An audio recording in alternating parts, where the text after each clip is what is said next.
Yo, welcome to the show. Welcome to the Social Sunshine Podcast. I'm your hostess, Britney Cross, and welcome back to another episode. I want to help you out today by giving you some tips on how you can get the most bang for your buck whenever you are shooting short form video content.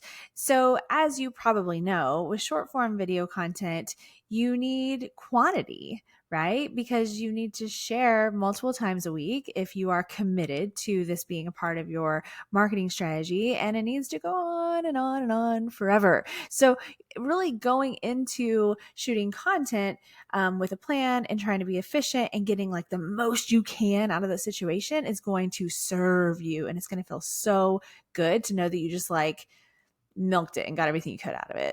All right. So whether you are doing this yourself for your own business, your own brand, and you as an individual are doing it yourself, maybe you're able to get together with a friend and help each other out. Maybe you have an employee at your company that handles this, or maybe you have outsourced it to a company like mine where they handle your social media content.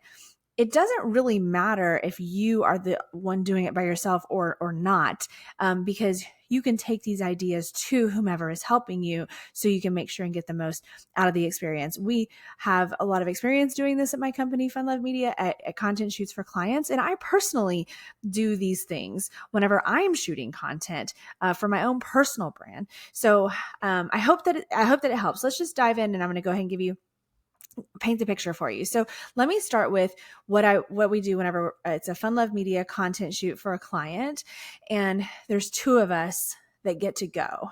It's not always the case. Sometimes the person in charge of the account goes by themselves, but sometimes we can team up and help each other out. And whenever we do that, it's really, really extra cool because, as you can imagine, you have an extra camera there. And so that means you're going to get even more content out of the experience.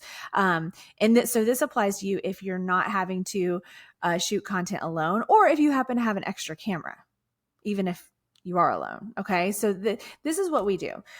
So we're always on location. We go to the business. We go to the client to shoot the content. It's always best to try to be in an environment that visually represents the brand, visually represents what the business does. For example, we have a client that is a hair salon. So like we shoot content in the hair salon with all the stuff going on and the noise and the people and the blow dryers and all that. We still do it because it's really important to have that visual that like, this is content from a hair salon. So we're in the salon. So we're always going on location. All right. So that's the first thing to consider is like, where are you shooting this content? If you are a dentist, then shoot the content in one of your, is it an exam room at a dentist office? Is that right? You know what I mean? With the cool contraption thing and the light and the chair and all that stuff, like be in the environment, whatever you do. And if you don't have like that kind of business, I can give you an example of something else that we did.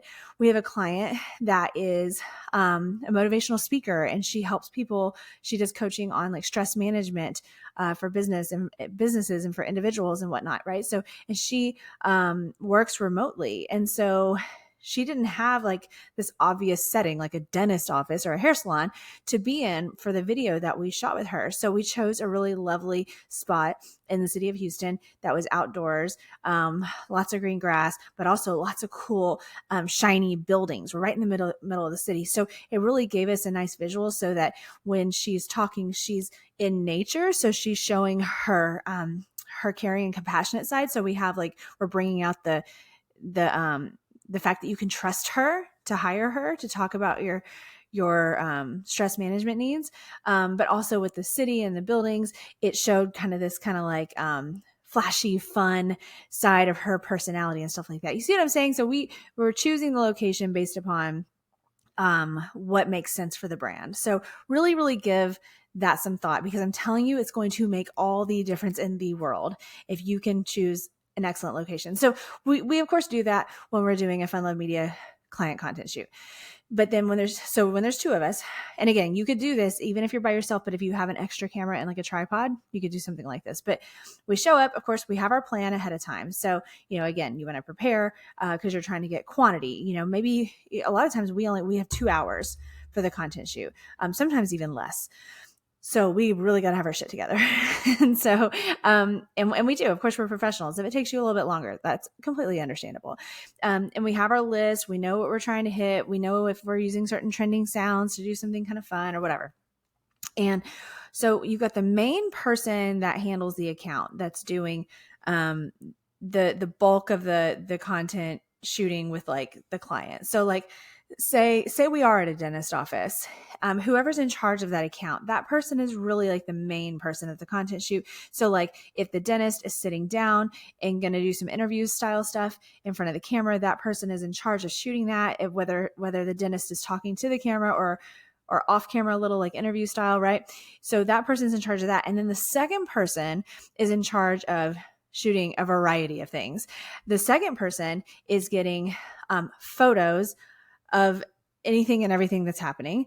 They're getting video content, especially that's behind the scenes in different, from different basically perspectives. So they're going to get behind the scenes video footage that would be appropriate to use on the client's account and stuff that we could use for Fun Love Media, or they could for their own, account saying, look, I'm a social media manager and this is kind of work we do, that kind of thing. So we're really getting from all these different angles. Now, the behind the scenes footage that that the second person is getting while the first person is handling like talking to the client and doing the main part, that really can be, and we do use for client content. It's not just for Fun Love Media to show, look, we're doing content shoots with clients, which it's great for that. It's fantastic and it's very smart.